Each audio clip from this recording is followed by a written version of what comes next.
नमस्कार, स्वागत है द सच्ची वॉइस चैनल पर। चलिए जानते हैं देश की राजनीतिक सच्चाई, जिसे सुनना आपके लिए बेहद जरूरी है, फिर भी गोदी मीडिया आपको नहीं दिखाता। कहीं आप हमसे नाराज तो नहीं? बहुत से भाई वीडियो देखते तो हैं, लेकिन कमेंट करना तो दूर, लाइक और सब्सक्राइब भी नहीं करते। फिलहाल आपकी मर्जी। आज की पहली और सबसे बड़ी खबर।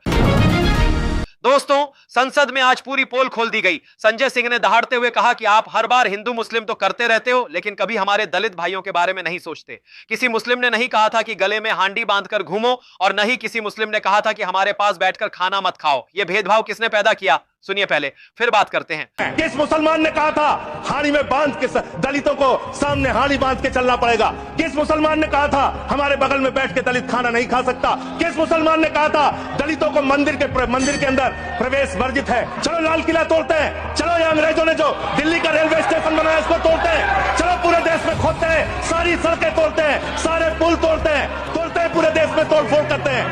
पूरी दुनिया अपने तकनीक का विस्तार कर रही है, तो आप कब्र खोदने में लगे हुए हैं, मस्जिद के अंदर मंदिर खोदने में लगे हुए हैं। दोस्तों, बिल्कुल सही बात बोली कि जब आपने ताजमहल के नीचे मंदिर खोदने का ठान ही लिया है, तो चलो लाल किले को भी खोद लेते हैं। पूरा देश खोदने में लग जाते हैं। जहां दुनिया भर के देश तकनीक और तरक्की का विस्तार कर रहे हैं, चीन खुद का सूरज और चंद्रमा बना चुका है, जापान की टेक्नोलॉजी दुनिया में सबसे आगे निकल गई है, वहीं हम आज भी क्या कर रहे हैं? हम आज भी मंदिर और मस्जिद के नाम पर आपस में लड़ रहे हैं।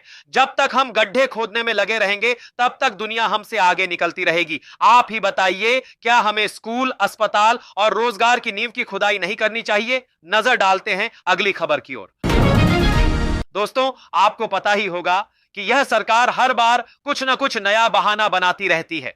हमारे देश में जब ऑपरेशन सिंदूर का कोई ठोस नतीजा नहीं निकला और दिल्ली जैसी भयानक घटना हो जाती है, तो सयानी घोष ने सरकार को बुरी तरह से लपेटा। उन्होंने कहा कि राजनाथ जी बोल रहे थे कि युद्ध बराबरी वालों के साथ किया जाता है। सुनिए पहले, फिर बात करते हैं। राजनाथ जी कल बोल रहे थे सर के युद्ध उन्हीं के साथ होता है जो आपके बराबर हो। इसमें बराबरी की कोई बात नहीं है। श्री राम और रावण क्या बराबर के थे? क्या नहीं थे ना। धर्म पे अधर्म की बात होती है, न्याय पे अन्याय की बात होती है। ऐसे नहीं होता सर। वो कल बोल रहे थे कि आप छोटी छोटी चीजों को नजरअंदाज कीजिए, रिजल्ट क्या है वो देखिए। पेंसिल टूटा कि नहीं, परीक्षा हॉल में लेट पहुंचे कि नहीं, ये सब इम्पोर्टेंट नहीं है। अरे सर, यहाँ पे तो चाचा चौधरी ने पेपर लीक कर दिया ना, तो अभी आप फर्स्ट आए या लास्ट आए, उससे क्या फर्क पड़ता है? हम भी सोचते हैं कि अगर जंग छिड़ी तो दुकानों का क्या होगा। हम भी सोचते हैं कि अगर जंग छिड़ी तो दुकानों का क्या होगा, बंदूकें तो बिक जाएंगी, गुलदस्तों का क्या होगा। हम भी सोचते हैं, but wasn't this the right time and the right opportunity to give Pakistan a befitting reply and let them know कि वजीर आजम आपके झंडे पे चांद है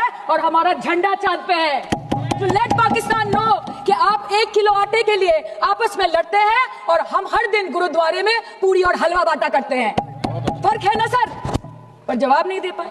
बिल्कुल सही कहा। यह बहुत सही समय था बताने का कि तुम्हारे झंडे पर चांद है और हमारा झंडा ही चांद पर है। तुम हर रोज आटे के लिए लड़ते हो और हम हर रोज गुरुद्वारों में हलवा पूरी बांटा करते हैं। साथियों, यह सिर्फ एक जुमला है अपनी नाकामियों से बचने का कि बराबरी वालों से युद्ध किया जाता है। अगर ऐसा ही है तो तुम हर चुनाव में पाकिस्तान का नाम क्यों लेते हो? अगर बराबरी ही देखनी है तो बराबरी वालों का नाम लो ना। कभी चीन का भी नाम लेकर देखो, दूध का दूध और पानी का पानी हो जाएगा। पाकिस्तान के नाम पर डराना बंद करो और असली ताकत चीन के सामने दिखाओ। नजर डालते हैं अगली खबर की ओर।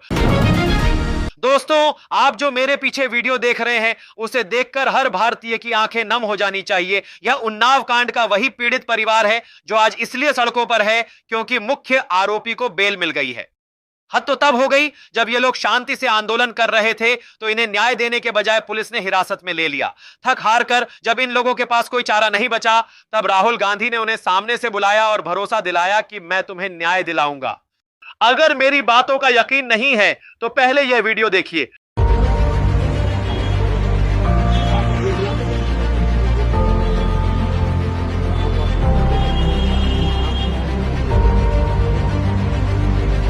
दोस्तों, इस मामले में राजनीति नहीं की जानी चाहिए क्योंकि इस परिवार ने अपनी बेटी के साथ साथ अपने परिवार के 4 अन्य सदस्यों को भी खोया है। लेकिन उसके बाद भी अगर आरोपी जेल से बाहर शान से घूम रहा हो और पीड़ित परिवार को पुलिस के डंडे खाने पड़ रहे हों, तो थू है ऐसे सिस्टम पर और ऐसी सरकार पर, जो सरकार बेकसूरों को तो जेल में ठूंस देती है और अपराधियों के लिए दरवाजे खोल देती है। आखिर यह कैसा न्याय है जहां रक्षक ही भक्षक बन चुके हैं? नजर डालते हैं अगली खबर की ओर। अब आप ये वीडियो देखिए। इसके अंदर एक बीजेपी समर्थक बिजनेसमैन है जिसने सरेआम हाईवे पर ट्रैफिक जाम करके अपने बेटे का जन्मदिन मनाया। केवल पटाखे जलाए, बल्कि हद तो तब हो गई जब इसने पीछे खड़ी गाड़ियों के सामने पटाखे चलाकर लोगों को धमकाया भी। देखिए।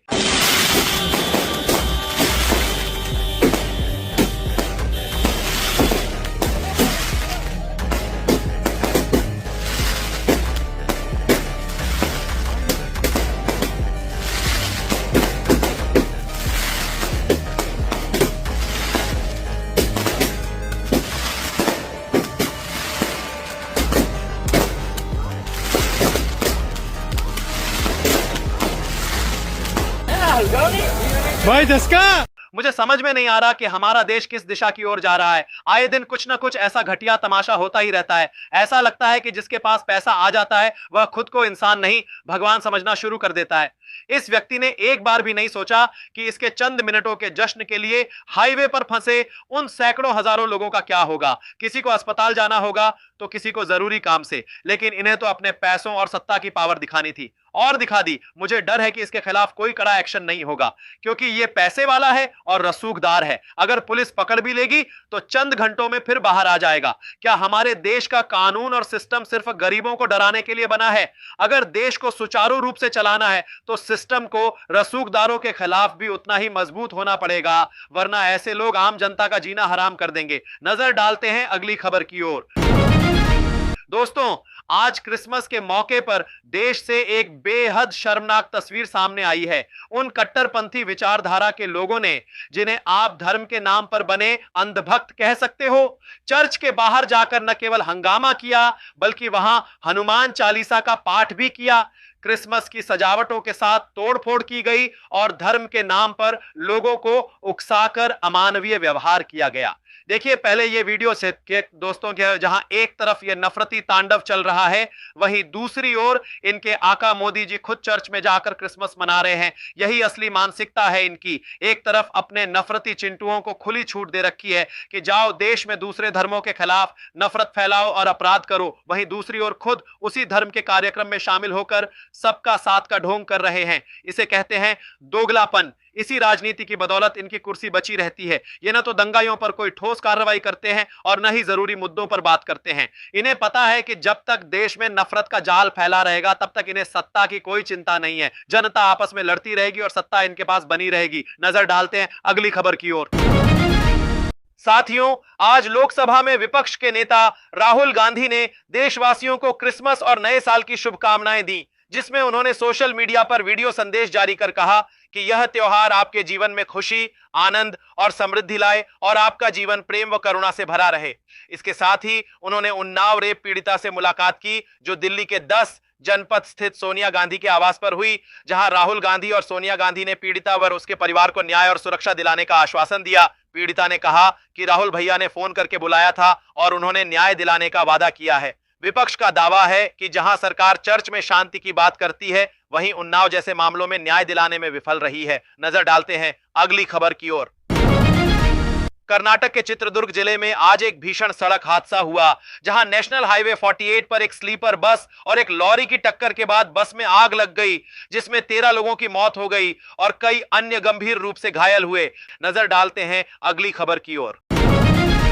दोस्तों, आप ये सब देखने के बाद चुप मत बैठना। अगर आपको किसी खबर या साजिश पर गुस्सा आया है तो अपनी पूरी भड़ास कमेंट बॉक्स में निकालिए और इस वीडियो को अंधभक्तों को शेयर कीजिए। यही आपकी सबसे बड़ी देशभक्ति होगी। और हाँ, हमारी पत्रकारिता पसंद आती हो तो लाइक और सब्सक्राइब करना आपकी जिम्मेदारी है, और आपसे जितना हो सके उतना आर्थिक सहयोग इस स्कैनर के माध्यम से जरूर कीजिए, ताकि हम आगे भी सच्चाई के साथ खड़े रह सकें।